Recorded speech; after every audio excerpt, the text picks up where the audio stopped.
All right, good noon time, everybody. This is 15 CR 261, Commonwealth versus Mr. Paris Randall Charles. Mr. Charles is here with his counsel, Ms. Leslie Smith. The Commonwealth is here, Ms. Luanna Redcorn, Ms. Rewa Zakaria.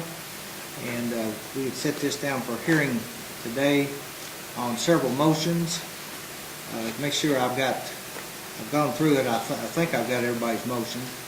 Commonwealth's motion to exclude testimony on the victim's criminal convictions. Commonwealth's motion to include statements made by the victim. I think that the final analysis is the Commonwealth seeks to introduce two statements. One statement from the victim to her sister and one statement of the victim to Tom Bollinger. And then the defendant has a motion in regard to the AT&T records, objects to them being included as a business record, feels like it's a Daubert issue and need expert testimony. Are there any other matters? I know there's responses and replies to most of these, and I've had a chance to review all of them, so you don't have to repeat what you've already told me. Any other motions that we're talking about today? I don't believe so. No, Your Honor. Okay. I don't particularly have a preference on what order we're going in. Does the Commonwealth have Well, some? we would like to do the cell phone thing first. Okay. I'm concerned that you have a docket at 1 o'clock. I have a sentencing docket at 1 o'clock, but once we start, we'll keep on trucking. So. Okay. We would like to start with the Daubert. All right. And Judge, it's not a Daubert hearing. I don't know if the court recalls that our last court hearing, I was of the opinion, Commonwealth's position is that we don't need a Daubert hearing.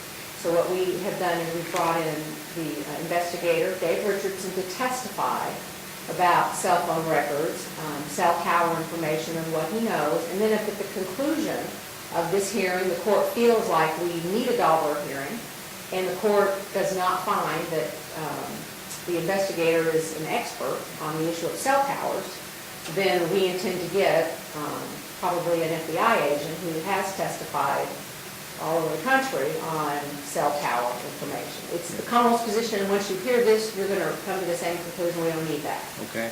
Okay. Well, I don't pretend like this is a Daubert hearing. I think, Right. as I understood Sure. Ms. Smith's motion, is that she thinks we need one, and so that's what we're going to Thank you. kind of Thank talk you. about today. Okay. All right. So Commonwealth can proceed. Now, Judge, I'd like to start by giving some case authority. Sure. Ms. Smith.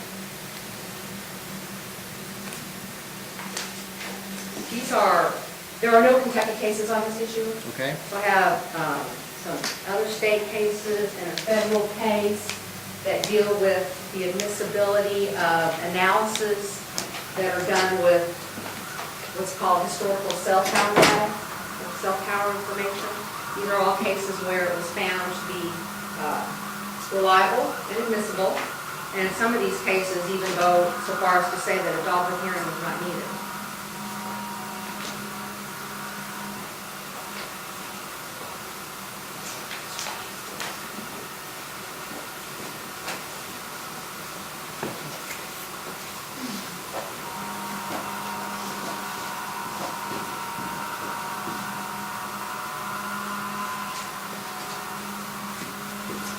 We're ready, Your Honor, to call testimony. All right. Thank you. Dave Richardson. Okay, Richardson, if you'll come up to be sworn, please, sir. Solemnly swear or affirm the testimony you're about to give will be the truth, the whole truth, and nothing but the truth, so help you God. Yes, sir. Thank you, sir. If you'll come around. If you want to pour yourself a cup of water, sir, feel free to do that. Just need to open the lid first. Thank you. Tell the judge your name, please, Sergeant David Richardson. and where you work, I work with the Lexington Division of Police. and how long have you been at the police department? I've been there for 15 years. And what have you done during the period of time that you were at the police department in terms of assignments? I started out as a patrol officer on the street after getting out of the academy. In 2005, I moved to robbery homicide as a detective, where I spent 7.5 years investigating cases. I then got promoted to sergeant, where I went back to the street for a little while, and I'm now currently the sergeant over the forensic services unit. And how long were you in the robbery homicide unit? I was in that unit approximately 7.5 years. And And then how long have you been the director of forensics, or the supervisor in forensic services? I've been down there for 2 years. Okay. And in the course of your work at the police department, in robbery, homicide, and now down in forensic services, have you been required to learn and understand how cell phones work, how to read cell phone records, and how cell towers work? I have. Okay, and for what reason do you have to have that information? When I started back in 2005, cell phones were starting to become very popular with everyone, and over those 7.5 years, they became integral to investigations and understanding how to read those records provided by AT&T or other carriers, and using that data to corroborate and go with statements that we've gotten from witnesses or suspects or victims in other cases like robbery. And do you believe that you are proficient and able to read cell phone records? I do. And where did you come by that information? How did you come by it? You know, for 7 years, we would send subpoenas to the cell phone companies, and they provide us back records. In those records, they provide instructions on how to read those records, but sometimes questions would arise. So we would contact the cell phone companies to answer any questions that we might have. And over the years, we've contacted them multiple times. As the technology was evolving and we were learning about it, we would call them to learn that. I've also had training through the FBI's CAST team, which is the Cellular Analysis Survey team, where we further discussed how cell phones work, how to map cell phone records, and why that's important. Okay. I'm going to mark what Commonwealth Exhibit number 1.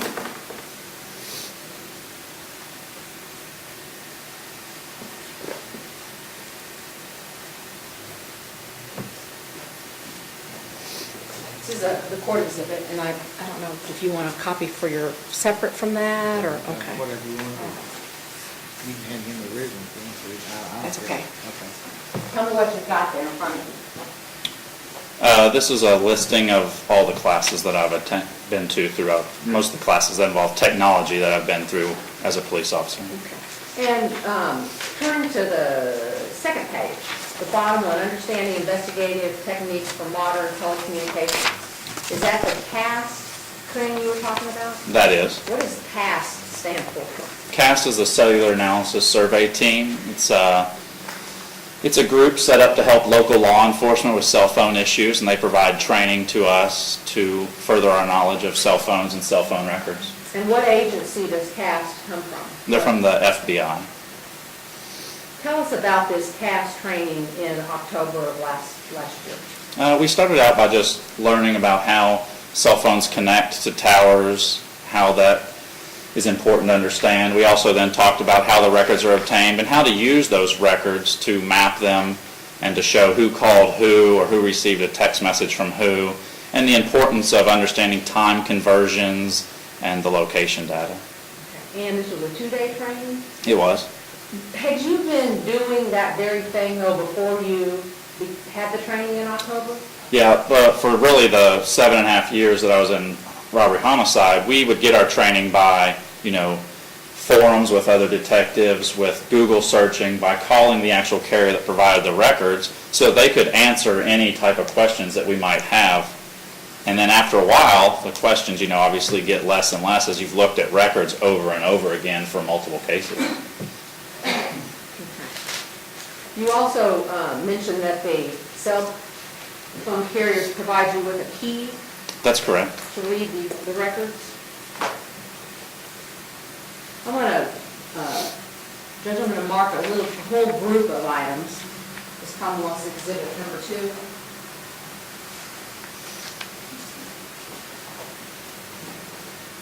And if I haven't moved to introduce number 1, I move to introduce it. Objection to 1, No, Judge. let Commonwealth 1 be introduced without objection. That's the Sergeant Richardson's curriculum detail. Okay, let's just go through Commonwealth's Exhibit number 2 and tell us what we're looking at. Beginning with the top page.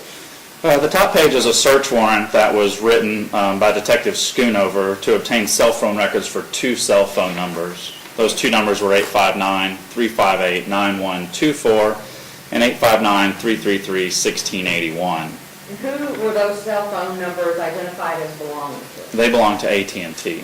Right, and who were the subscribers? Who did you all believe the subscribers were for the investigator at the time? Goldie Massey and Paris Charles. And which one is which? The 333-1681 records,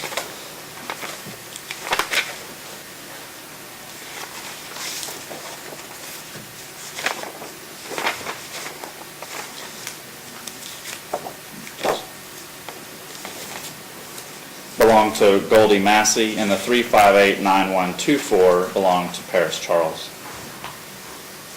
Okay, so the 358-9124, the defendant, and 333-1681, the victim. That's correct. Correct? What is the customary way to get cell phone records from carriers? We have to supply them with a search warrant or a subpoena, something from the court to give us the authority to obtain those records. And then once that, and how is that sent to the provider? We email or fax the search warrant to the provider. Then they work on the records. Sometimes it takes 2 or 3 days, sometimes a couple weeks, because they're getting requests from all over the nation. And then they will provide us those records, usually via email or secure portal that we can log into. And did that happen in this case? They did. You could turn to the second page. What is this? It's just the cover sheet stating that they're sending the records to Detective Chris Schoonover Okay, from AT&T. from AT&T. And page 3, the third page? That's a verification of authenticity of the AT&T records, stating that these are National Court Order compliance. Okay. And the next page? That's the subscriber information page that we would get for the 333-1681 number. It shows it to belong to Goldie Massey, gives an address and the phone number. Okay, and this is a document that came with the records that AT&T provided. That's correct. And the next page? The next one is the subscriber information for the other number, the 358-9124, which was listed on here as a financial liable party of Paris Johnson. And then the user information on that one was? The user information shows it to be a Mike Johnson with 773 Wilderness Road. Okay. Now, that is not the name Paris Charles. That's correct. In the course of the investigation, was it determined that even though this is the name on the subscriber information, Mr. Paris Charles himself gave his cell phone number as 859-538-9124? That's 358-9124, Right, yes. thank you. He did that in an interview with Detective McCallum. I'd like to show you what I've marked as Commonwealth Exhibit number 3. Tell me what this is. This is the Division of Police's interview documentation form when we talk with someone, just to make sure we get all their basic information from them. Okay, and who was being interviewed in that? Paris Charles, Okay, and what did he give as his cell phone number? 859-358-9124. All right, you want to move the introduction of Commonwealth Exhibit 3? No objection. Sorry, No objection. what about 2 is the AT&T records? Right, I was going to introduce that after I went for a All long. right. Let Commonwealth 3 be introduced without objection. And then going back to Commonwealth Exhibit number 2, the last group of bit of information in that packet, it says 1 of 7. That's the AT&T records key, just to help you with any questions so that you can avoid calling AT&T. A lot of times the answers will be in this packet, and we'll look for that information there. Okay, so they tell you how to read their records. Correct. And does that come with the information that is emailed from AT&T? It does. Your Honor, I move the introduction of Commonwealth Exhibit number 2. No objection. Let Commonwealth 2 also be introduced without objection, excuse me.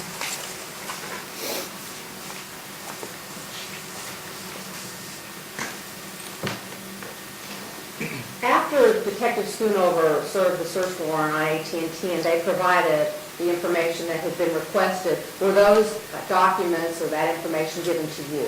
They were. And for what purpose? To review the data, to see where a particular cell phone might have been hitting off a tower at a particular time, to see who called who texted who, information like that we can get out of the cell phone records. Now, you've done this kind of thing before? done it numerous times for multiple cases.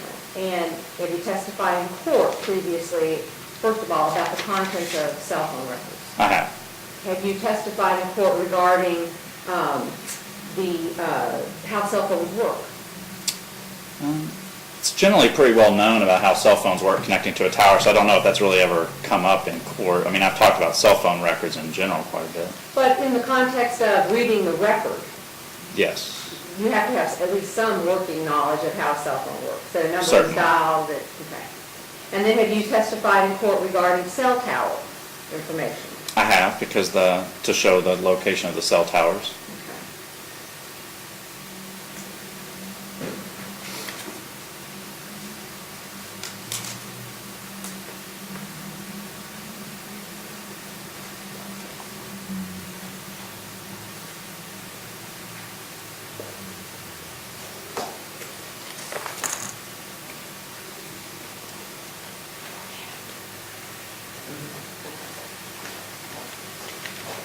I'm showing you a copy of what I'm giving the judge. It's Commonwealth's Exhibit 4. Okay. Tell us what this is. This is a packet of all the records that came back from AT&T. Detective Schooner had requested records from September 19th, 2014 till October 20th, 2014. And so this is the records that we obtained from AT&T. And that includes the victim's records and the defendant's records. That's correct. And are there two different kinds of records in regard to the defendant and in regard to the victim? There are. Because of the way that billing works for cell phone companies, they separate out voice and text messages, so they're in really two different groupings, one for voice, one for text for the victim, one for text, and one for voice for Mr. Charles. And when you say voice, you mean telephone calls where people talk to one another? Yes. Okay. Right, Your Honor, I move for the introduction of Commonwealth's Exhibit, is that 4? 4. One question, is this, we said 89 pages that was submitted to the defense in the recent past? Yes, Is that right? Okay, no objection. All right, let Commonwealth 4 be introduced without objection. I'd like for you to, who's on top? Whose records are on top? These are the records for 3589124, And that Mr. is- Charles. Okay. I want us to just walk through these columns and what they mean, okay? Okay? All right, so, we'll just start with the column number 1 item. That's just a listing. It's in numerical order. Allows us to quickly, if we're discussing records, we can quickly go to an item number, similar to a line on an Excel spreadsheet, to just point out what record we're talking about. Okay.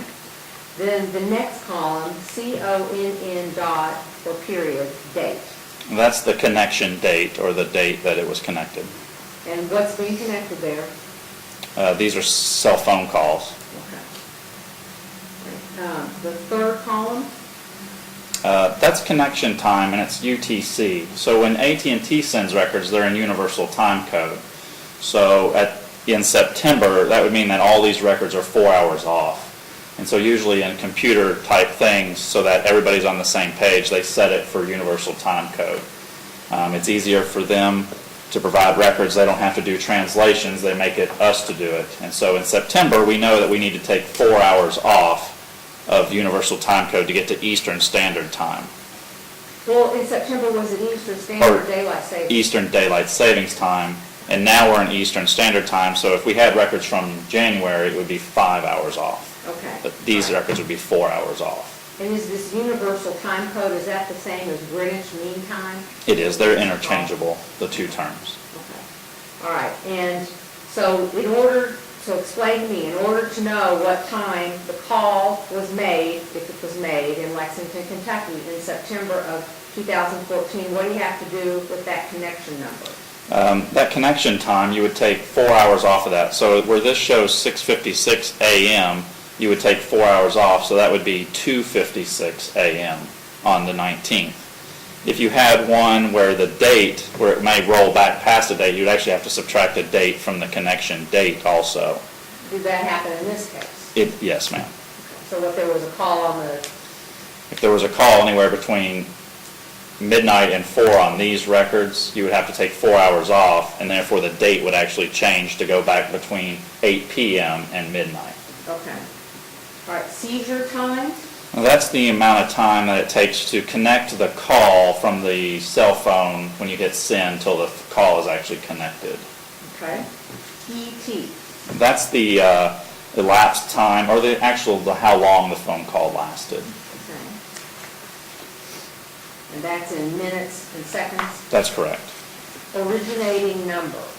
That would be the number where the call was coming from. So if I was to call you, my originating number would show up there, if these were your records. So So the 3589, in this example on item number 1, the target number, 3589124, is in the originating. So we know that that call was originated through the subscriber that these records are. okay, so this is a call that came from this telephone number, That's correct. identified in his interview as the defendant's phone. Yes, ma'am. Okay, the terminating number, That would be the number that they were calling. okay? Now, while we're on this, can people call their voicemail? They can. Okay, and does that have a number as well? It does. On your iPhone or a smartphone, or they give it a simple code where you just push the button, but the phone actually has to dial a 10-digit number to get to that. So for AT&T, we could push the button, or we could dial 502-758-3002 and access our voicemail. Is that the AT&T voicemail number? Yes, it is. Okay, so whenever we see this number in these phone records, that's a call to voicemail?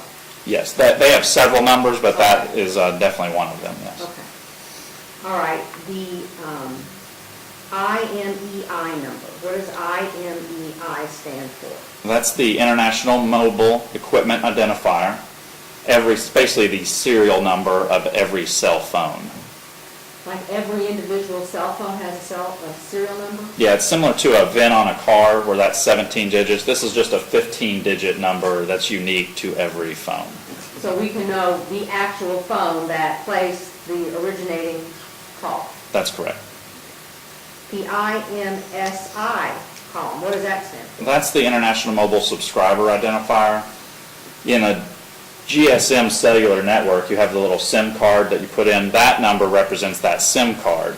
Because like with AT&T, I could quickly take my SIM out, put it in another phone, and still use my same contract and cell phone number in another phone. And this just shows the number that's assigned to my carrier, to my account. Okay, and tell us what a SIM card is. A SIM card is a small card that contains your cell phone number and data inside the phone in a GSM cellular network. So this record tells us the little chip that call was made, the chip that was in that phone to place the phone call. Correct. And AT&T provides the IMSI number on their subscriber information, so then you could link back and forth if you Okay. needed to. And that's in that first little packet of papers. That's correct. Okay, CT. The CT just stands for the connection or the call type. Okay. So sometimes it could be a mobile originating for MO, mobile terminating for MT, and that'll kind of show you also which way the call was going. So if you'll see MO, you notice that the 9124 made the call, and on the next one it was actually terminating because they were receiving a call. So does the M always apply to the mobile number associated with these records? It's just showing that, yeah, the mobile was originated out of that. Okay. Feature. There's a whole list of features they have, because sometimes you don't answer the phone and it rolls to voicemail. Like on that record, item 1 that we talked about, you'll see it's VM, which if you look at their feature code, stands for voicemail. Okay. So we know that it rolled to voicemail. What about this NIOR? And that stands for the calling number identity restriction, meaning that they didn't know the number they didn't know the number of the person calling. Okay. And then cell location. This is actually what cell tower that the cell phone was using when it connected to their network. Okay, now there are a group of several numbers in there separated by colons. Uh-huh. Okay, so let's just break it down, this particular cell tower information. So the first 10 digits, where there's 5 and a slash and a 5, those were how AT&T used to provide records. They would give us a master list, and we would go through and look up to see where that was their numbering for towers, because obviously they have towers all over. This would allow them to know that Tower 933 was used. But then the second column they provide is actually the GPS coordinates. Where do the GPS coordinate numbers begin? With the -84 on here. Okay, And then there's 2 columns there so that you have latitude and longitude. But when AT&T sends them, they send the longitude number first and then the latitude. And this is the actual location of the tower, not where the caller was, like physically in this courtroom, but the tower that I would be hitting off of. okay. So the tower that the mobile device is connecting to. That's Those correct. are the GPS coordinates of that tower. Yes, ma'am. And then the last, the negative, The numbers after the colon represent the azimuth. Cell phone towers have, and what is it? Spell azimuth, oh goodness, AZMUITH. okay? Cell phone towers have 3 sides to them. And so the azimuths point out, one set of antennas will point in a 120-degree pattern this way, one will point in a 120-degree pattern this way, and the other will point in a 120-degree pattern this way. And this can tell us which side of the actual cell phone tower the phone was on when it connected. Okay.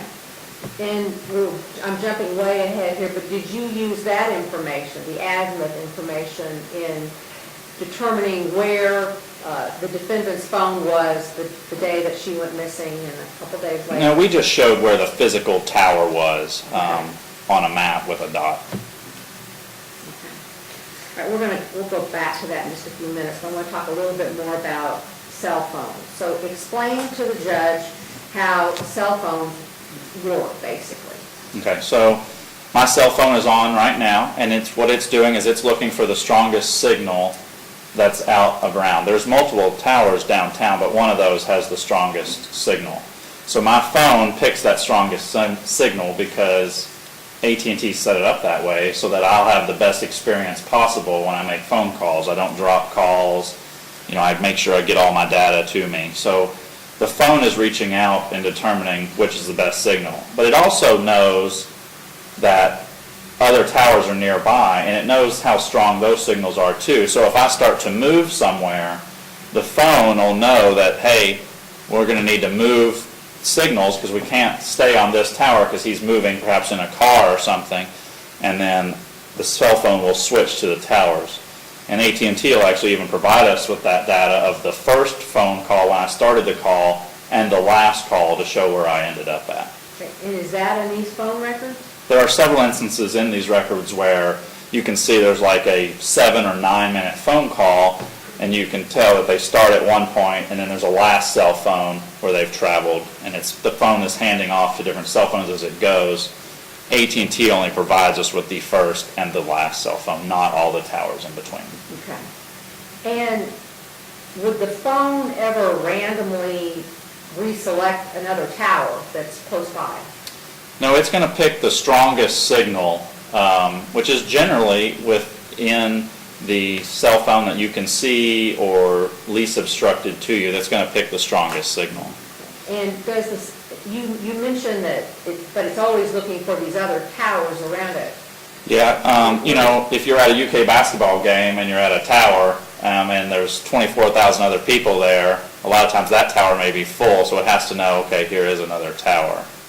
And could we literally see that on our own phones to know which tower we were on and what the next near tower or neighbor tower is? Yeah, actually, in my smartphone, just because I'm interested in this kind of thing, I can put it into like a debug mode and actually see which tower I'm hitting, and it'll show me the towers nearby, and I can look at that. Okay. And do you have your phone with you now? I do. Judge, can we come up to the bench? I just want to show this to you. Sure. This Come one? on over. Sure.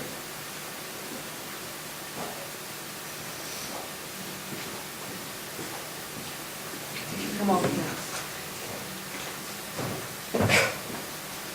So just by Googling iPhone debug mode, you can punch in the code star 3001 pound 12345 pound star, hit send, and it'll actually put the phone into what's a field test mode.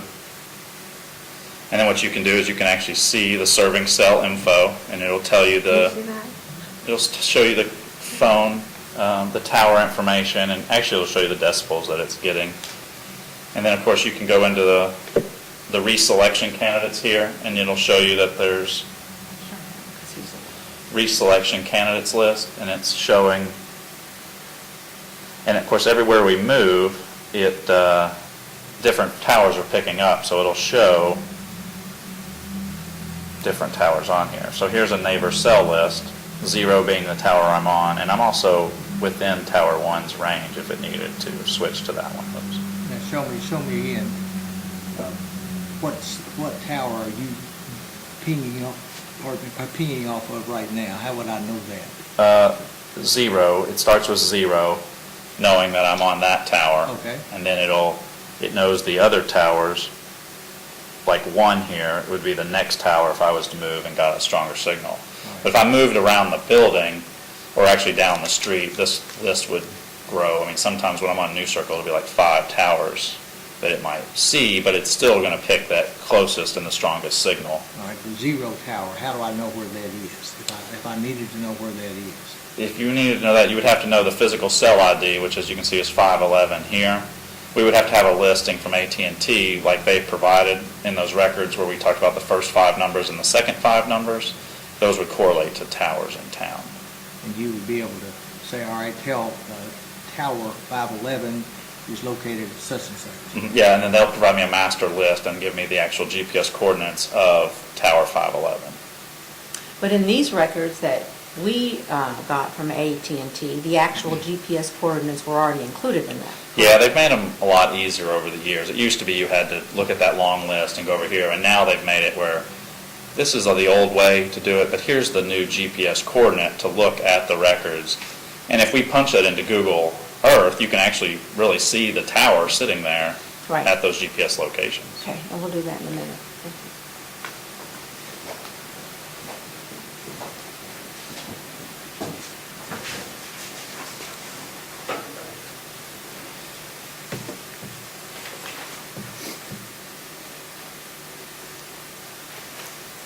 And as a general rule, how close are these cell towers to one another? You know, in a downtown environment, they're within 1 or 2 miles of each other because there's a lot more people down here. But as we move out into more rural areas of the county, they get farther and farther apart, 3 to 5 to 6 miles away. And I think you already answered this. The cell phone provider can provide the exact location of the cell towers That's correct. in a And they- separate and- thing than, separately from the GPS coordinate information. That's correct.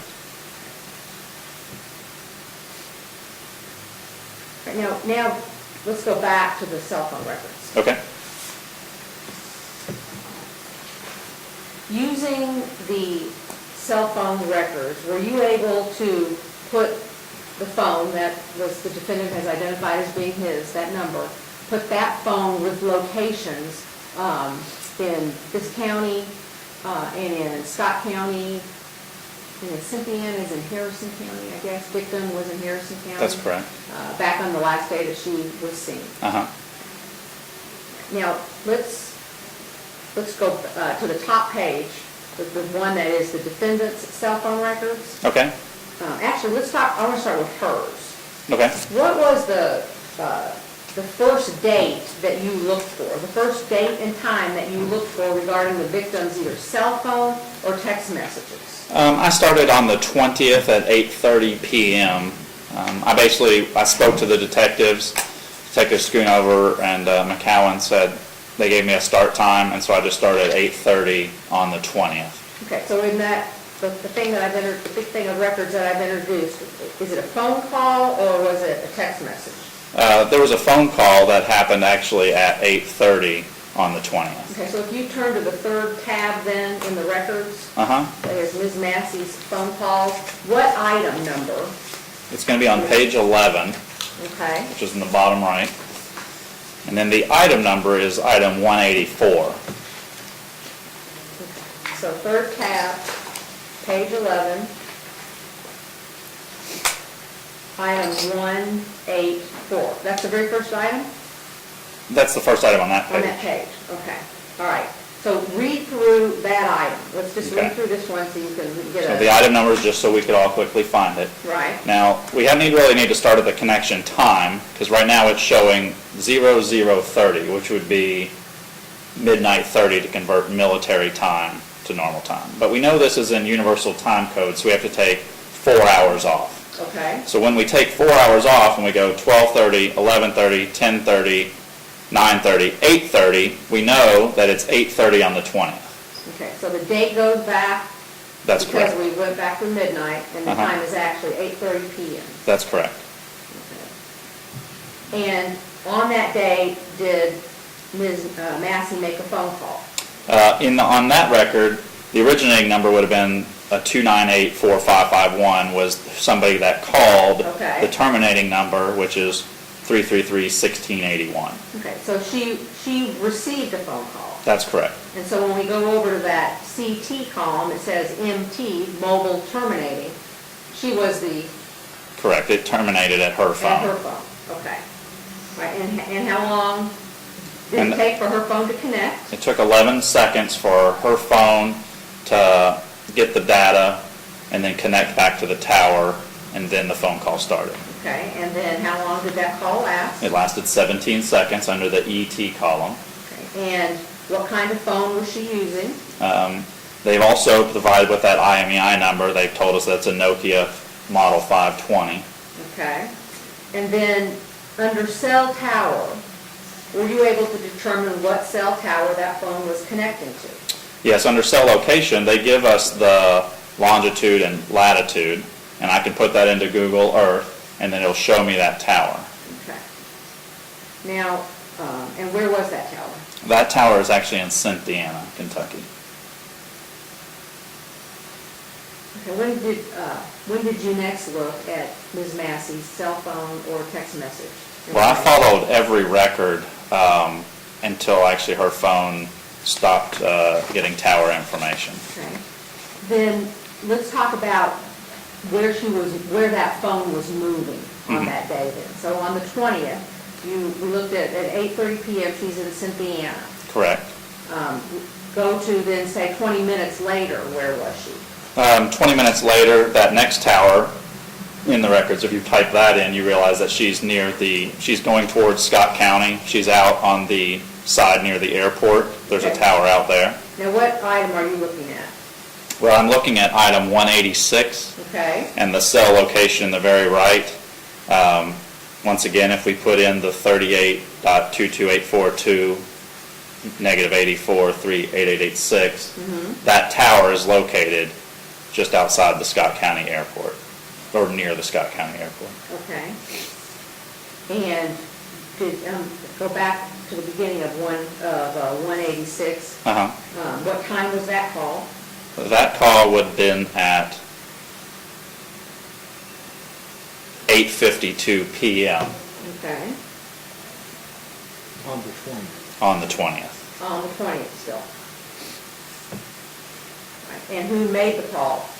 That call was actually originated from Miss Massey's phone, and she called 294-0026, and actually under originating, it'll show the little D, and that's the number she dialed. The 294-0026 with the parentheses means she dialed that number. As opposed to what? If you look further down, there's some forwarded, so that would mean like she's got a voicemail there, line 189, where it forwarded to the 502-758-3001, which we know is an AT&T voicemail number. So the phone kind of forwarded to that. Okay. So at 8:52, Ms. Massey's cell phone was hitting off of a tower near the Scott County Airport, did you say? That's correct. All right, item 188. That's another call, and I once again looked at the cell location. What time and date? That was at 9:02 PM on the 20th. Okay.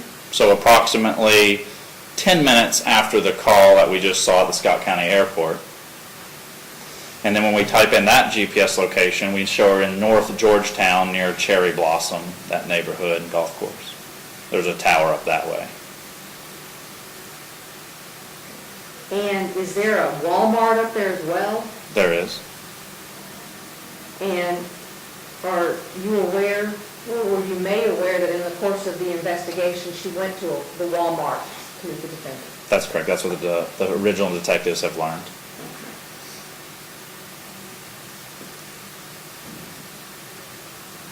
Okay, so I want to, let's stop right there for her. And let's talk about the defendant on that evening, at around the same time, 8:30 or so on 9/20. What cell tower was his phone using? And that'll be the very first tab. Did you use a cell phone, a call, or a text on his phone? Well, I mean, I look at all of them. Right. They're on multiple sheets, which makes it hard for us to flip back and forth. A lot of times I'll use Excel or something to put the records together. But in this case, we'll just look at the cell phones. Okay. And if we went to page 7, The first tab stuff, that's correct. okay. Which item? Well, I mean, I started back at 8:30, but the ones I think, if we're looking at 10:04 or line 126, you'll see that the tower on the right, his second tower, is the same tower that we just talked about Miss Massey being up at North Georgetown Cherry Blossom. So if we pulled the records side by side, they were hitting off the same tower at that time. Okay, so we're looking at page 7, item 126? That's correct. Okay, and the date and time of that is? That would be at 10:04 PM on the 20th.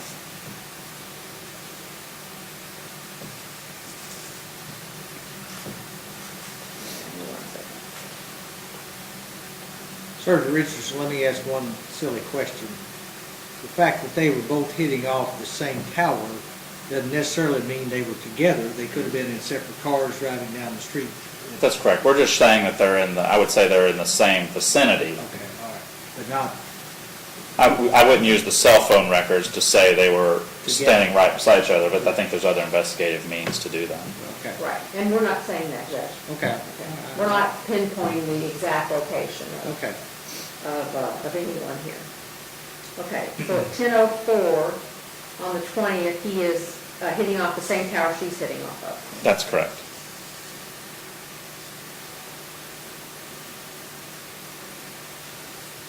And I know you looked at all of the phone calls, but did you see later in the phone records calls that showed that they were both hitting off the same tower again?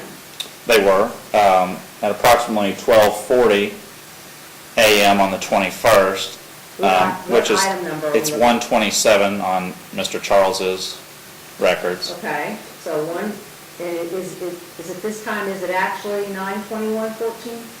It's 9:21 at 0040, should be 12:40. The Okay. date doesn't change because we're more than 4 hours. But that's 12:40 in the morning, That's correct. okay? Those GPS coordinates, the 38.10784 and the -84.51.935, hits at a tower in North Lexington, near Georgetown Road and I-64, up there. Okay, and is that, what is located there, do you know? There's a tractor trailer place there, there's a Rose and Jim's bar there, some neighborhoods. And are you aware in the course of the investigation that the defendant told the detectives that he and Ms. Massey went to Rose and Jim's bar? I am. I want to use that one just because it's a little more in town as an example of how you actually can put the GPS coordinates into Google Earth and Okay. show the location of the tower. Sure. Can you do that on your laptop there?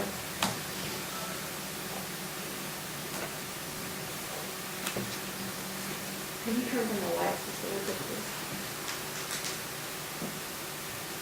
Okay, so talk us through what you're doing. Okay.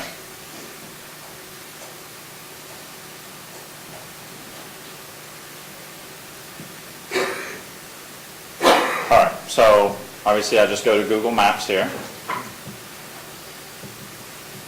And if I put in that coordinate there, so 38.10784 with a comma, and then minus 84.51935.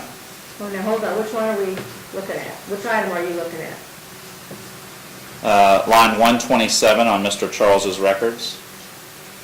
I'm sorry, 38.10784, Okay, and then negative 84.51935. And if I put that in, it'll search and show us the location of the tower. This is actually where that GPS coordinate is. okay. And if we actually pull up the kind of the view and zoom in, we can physically actually see the cell tower right here. And you can actually see the shadow of the cell tower also, but this is where that actual tower is.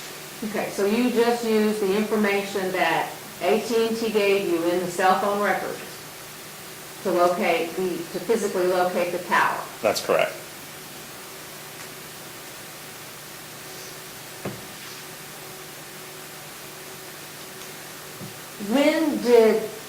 When does, according to the cell phone records, when is Ms. Massey's phone last active? The last call for Miss Massey is on the 21st at 12:40 a.m., and it's hitting off that tower that we're showing on the screen now. Okay, and let's go to that page, please. That would be page That's the 12 third tab, in the huh? third tab.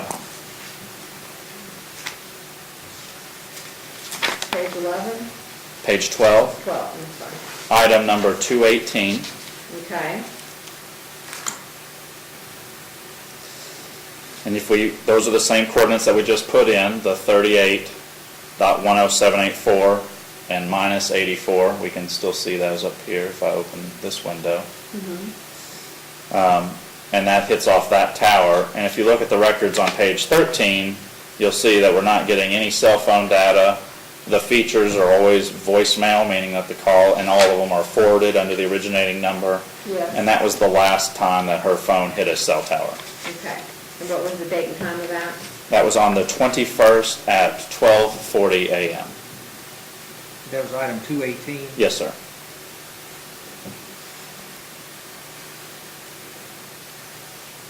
Right now, did the defendant's phone continue to be active? It did. Let's go back to his then. From the, when do you see him elsewhere? Like in a place that is like where he lives, I guess, basically. On page 7, which would be tab 1, item number 129, we see that it captures cell tower data, and that tower would be at 38.0472, 04702, and negative 84, which is a tower over in the Eastland Parkway area near 1852 Chatsworth Drive. And what's 1852 Chatsworth Drive? That was where the defendant lived. Okay. All right, so you're looking at the defendant's cell phone records, page 7, item 129. That's correct. And what time was that, was he hitting off of that tower near his home? That tower was at 1:34 on the 20th. 1:34 in the morning. That's correct.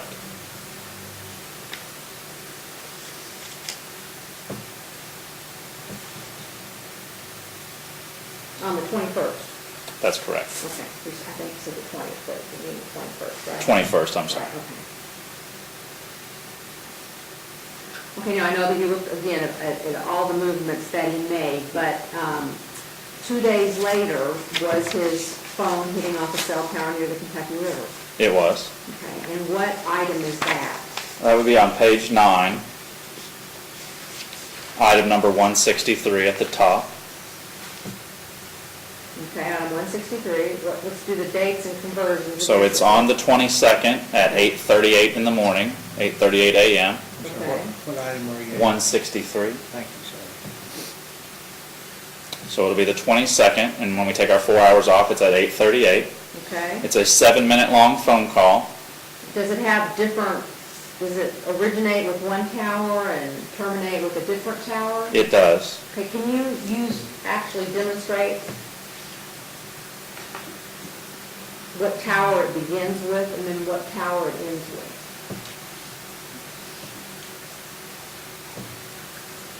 So once again, I'll just put in the 38, this is the first number for line 63.04702.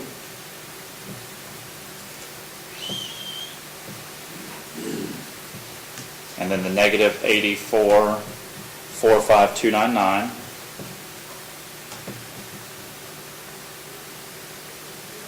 And that would be the tower in Eastland Parkway. Okay.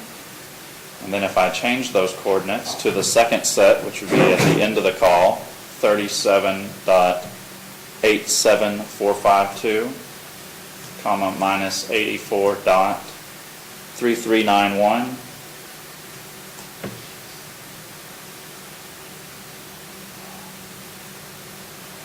That tower shows up along near the Kentucky River. And that's the Interstate 75 there? That's correct, and Old Richmond Road here, I-75, and the Kentucky River. Okay. And were you aware that after this date, two different times, parts of Ms. Massey's body were discovered in the Kentucky River That's correct. in other counties? Yes, ma'am.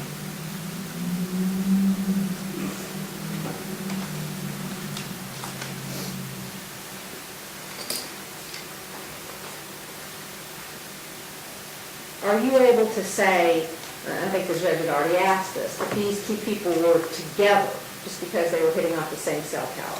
No, I would just say they were in the vicinity of each other, but these records just show us where the tower was, not where the physical person was.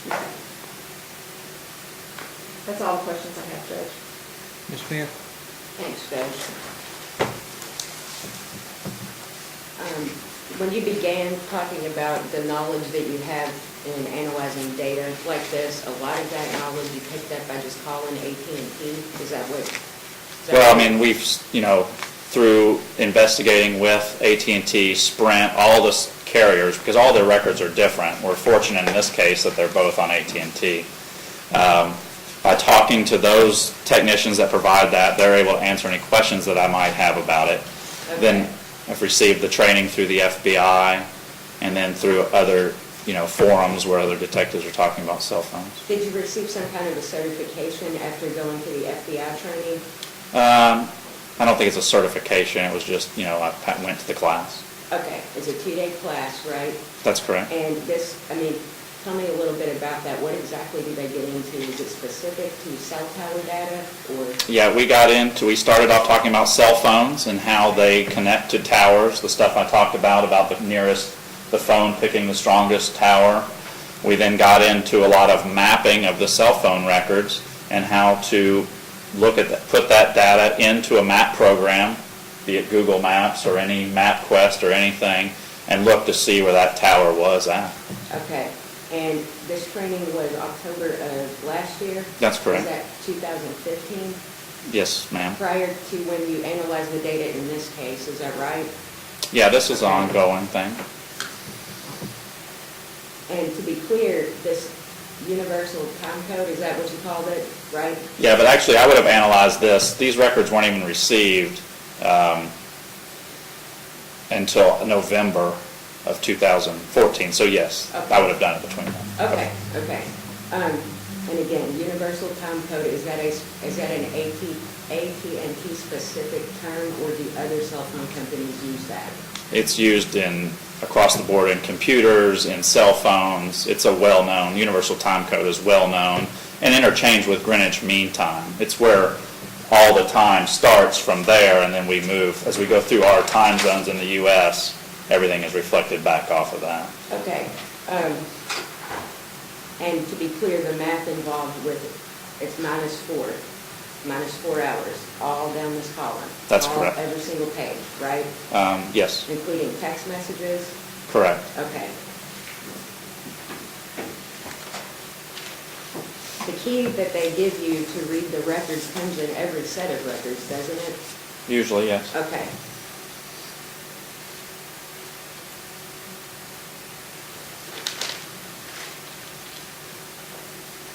Does this training that you went to with the FBI, do they show you how to plot it on a particular map? Did they teach you mapping when you went to that? Yeah, there's different programs out there that'll actually do it, and so we used one of theirs. We also obviously used Google because it's well-known and easy to use. Does the FBI rely on Google? I'm not sure which program they use.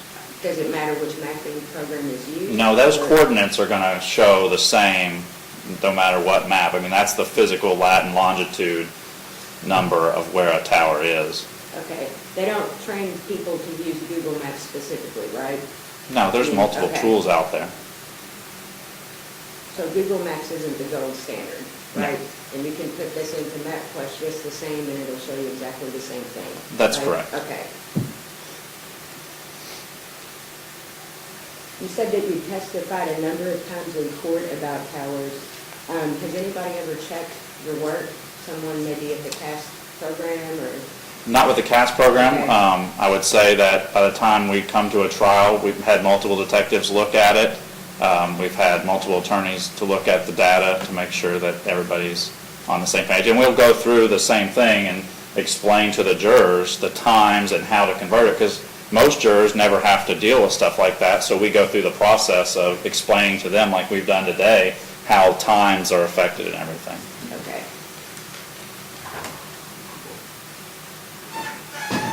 And again, the 4 hours part, that's a minus always, correct? So Correct. it's -4, okay.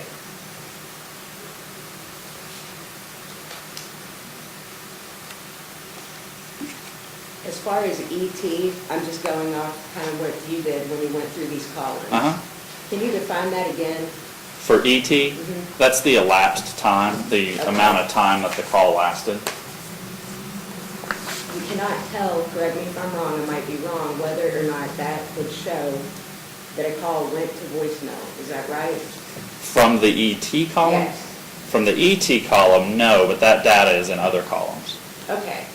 And you mentioned voicemail and things like that in one of these far to the right sets Uh-huh. of columns. Is there a key that AT&T provides you with that, with those? Yeah, I would use the feature column for that, because you'll see if we're on the very first page, item 1, like we discussed, VM means voicemail. Okay, is that somewhere in their documentation that you would have a key saying VM means voicemail, or? It is, it's Okay. actually on page 3 of the records key that they provide. Okay. So anything we see in features, you're going to see in the key? That's correct. Okay. As far as the terminating number, again, define that again for me. The terminating number would be the call that I was calling, or the end result. So if I was calling you, these were my cell phone records, and I was calling you, the terminating number would be your cell phone. Okay, terminating does not mean the person who ended the call, the phone that ended the call, right? That's correct. These records won't Okay. show who ended the call or... Okay.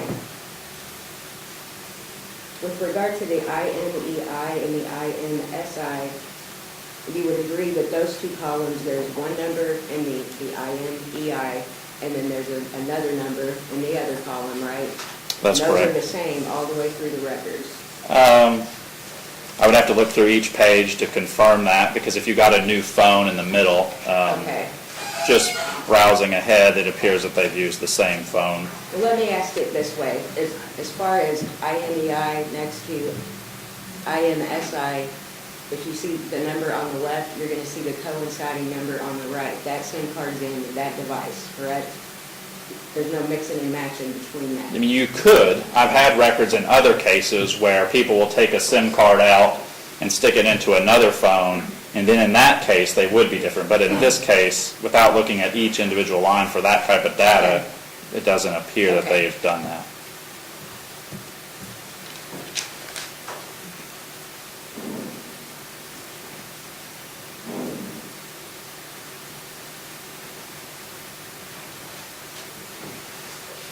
1 second. You also testified that you can determine what side of a cell tower someone's phone connects with. Is that my understanding of what you're... Sometimes on the data that they'll provide on that tower information, they will provide us, like I described, a cell tower is like a triangle. They'll let us know which of the 3 antennas it's hitting off of. In this case, we just showed the cell tower instead of the actual side of the cell tower. Okay, so if it doesn't really matter what antenna a phone connects to, you can't tell if it's on that side of the tower. They give us that data, yes. I mean, obviously, if the tower's here and I'm over here, I'm going to connect to this side, and vice versa. If I'm over here, I'm going to connect to this antenna. We just, in this case, we just showed the tower, kind of for a simpler description for the jury. Okay. And I believe that we agree you can only determine with this coding the location of the towers, right? That's correct. Okay. Was it you that created a map named location of Goldie Massey's phone for someone in this case? I'm sure I've created maps because I obviously create documents to help us to look through these and things like that and pass them on as a work product to the detectives. Okay, but I mean, you did the analyzing in this case, right? You're the one that looked through all this data. That's So correct. it would have been you probably that would have created that. If I'd have to see a copy of the map. I mean, other detectives are able to do this. As you can see, anyone can type those records in and produce a map. Okay, but it should actually say location of towers that at some point connected with that phone, right? I mean, Correct. okay. The same would go for a map, whether you created it or not, that indicates the same as to Mr. Charles. It would be the location of towers that somehow connected to that phone, right? Location of the cell tower. Okay.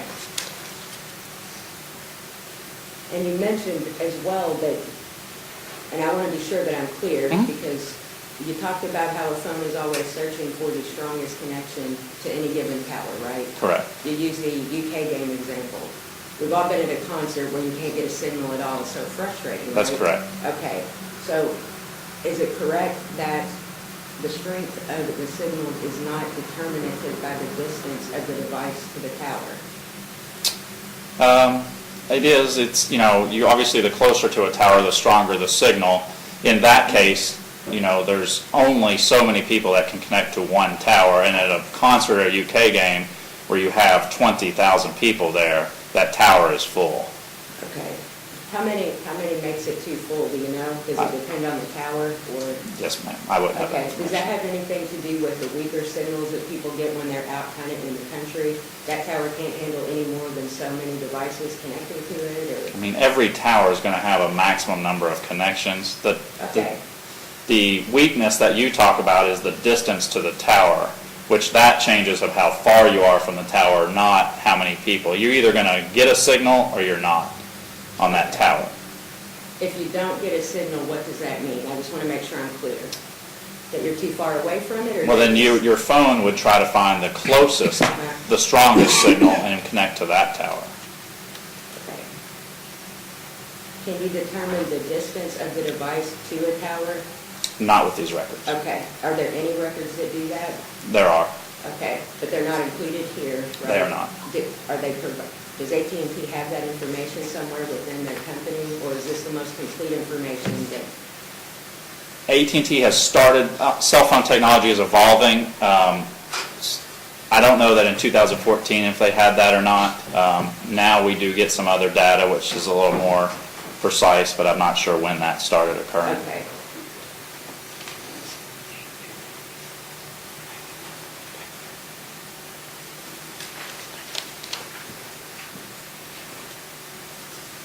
One second.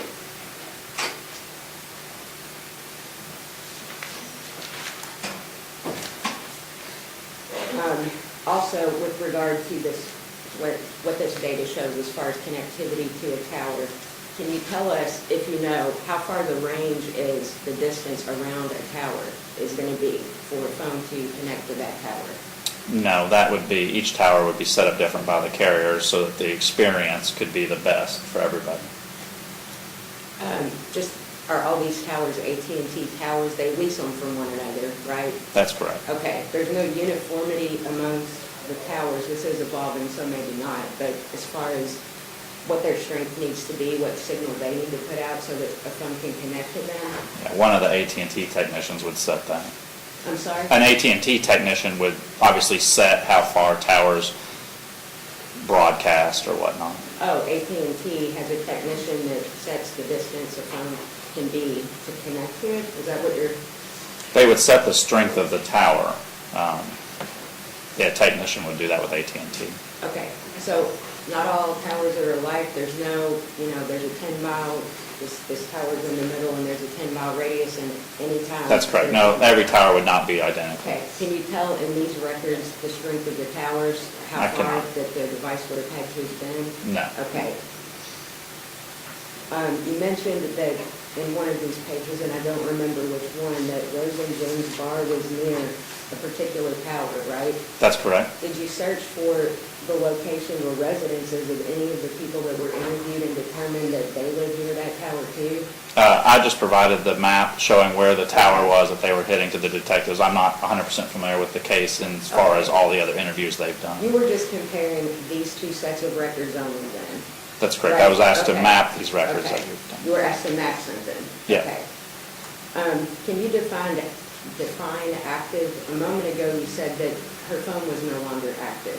What does it mean, active? I would say that her phone is not connecting to any cell phone towers after that call that we talked about. Okay. It can be on, but she's not using it, and it wouldn't connect. Is that true? I don't think it would be on. If you look at the records, there's people that are trying to contact her through the records. You can see that, but her phone is not on or active, and therefore it's not connecting to a tower. But the records will show that people were trying to text her and call her, but the phone, AT&T's signal couldn't find the phone to connect it. And that would always mean a phone is off? Is that what I'm just asking? Or out of range. Or out of range? Or Out off. of range meaning what exactly? Well, in this part of the country, if you were out at the Grand Canyon, maybe there's not a cell phone there, and so then there would be no tower. Okay. Is it possible, for example, you mentioned call forwarding. I think at some point you noted that maybe a call had been forwarded. I'm not going to dig back through there looking for that. If someone was forwarding their calls to voicemail or something, would there still be connectivity per these coordinates off to the right? Well, if I was to physically call my voicemail, it would show the tower that I used. Right. What I'm asking is if someone were to call a phone and somebody's calling me and I've got my voicemail set up, send it straight to voicemail, would you still see coordinate data even if I'm diverting those off my, If your phone was on, you would see the you would see tower. it? Okay.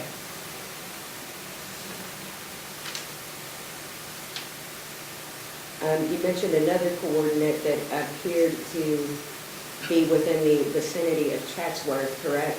Correct, And your understanding is that's where my client was living at the time? correct. That would also be within the range of, Grange Tower would also be within the range of that tower as well, would it not?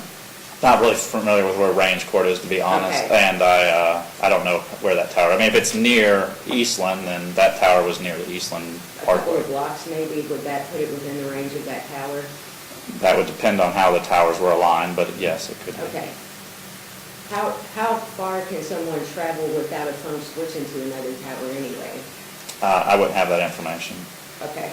That would be important because you're talking about movement of a device anyway based on what towers it's connecting to, right? Correct? Okay.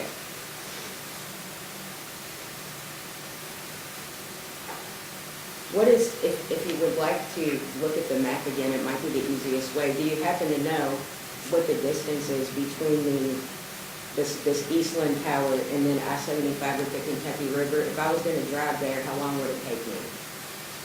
Well, I think that would be dependent on traffic conditions and everything else. I mean, which tower? The one located at Eastland, the one that would be, the Chatsworth. Well, I think it would depend on where you started and Okay. where you ended. I think I would need 2 points to determine how long it would take you to travel. If you know, and you may not, can it take you 7 minutes, 8 minutes? Can you get there that quick? From where to where? from the Chatsworth area tower over there, TV1 at I-75 in the Kentucky River. I couldn't answer that right now. I'd have to Okay. probably drive it and check Okay. conditions. Do you have any information in any of these records that would place GPS coordinates or anything else to towers located in the northern Kentucky area? We would need to map every record and look at those to determine if they were in northern Kentucky or not. Okay, Lockport, Kentucky. Like I said, I mean, we would have to go through all 40 pages of Mr. Charles and look at every GPS coordinate to see if they hit up in the area that you're discussing. Okay, that would be important because that's one location where some body parts were found, right? I'm not familiar with where all the body parts Okay. were found. That's all I had, Judge. Anything further, Sergeant Richardson, right now? No, Your Honor. Obviously, my sentencing, I need to start that. I can offer you all several alternatives. If you want to wait till after sentencing, we can come back and continue with this hearing. I'm a little bit leery about setting anything tomorrow with our weather reports and all that. I'm available Monday morning, at any time Monday morning, if we want to continue our hearing at that time. So whatever your all's pleasure Okay, is. how late in the, I don't know if that works for the Commonwealth at all, but. I've got a hearing after lunch, so Okay. anytime between 8:30 and noon, 12:30, something like that. Is that fine? Yeah, I can be out of this appointment at 8, but I can be here by 9:30. I was asking because I have juvenile court in the morning, but it's usually over by no later than 11, but I would say 10:30 would be safe. Okay, can we get the rest of this done I in think a we couple of can. hours? Oh, I did. Okay, you want to set it at 10:30? Yeah, that'd be fine. All right, I apologize to you for, I had to set this at noon because I had something else set today, and as things usually go in our business, somebody pled guilty or something, so that's how come it freed up. Let's do Monday, that will be the 25th. At 10:30, we'll continue our hearing at that time, 10:30 a.m. Is there any reason that Sergeant Richardson needs to come back? I didn't have any further questions, Judge. Okay. We don't have any further, I don't think the court had any questions. No, I'm good. So you do not have to come back unless you're just so terribly interested in what we're doing, All what right. you want to hear. 10:30 on Monday. All right. Thank you all.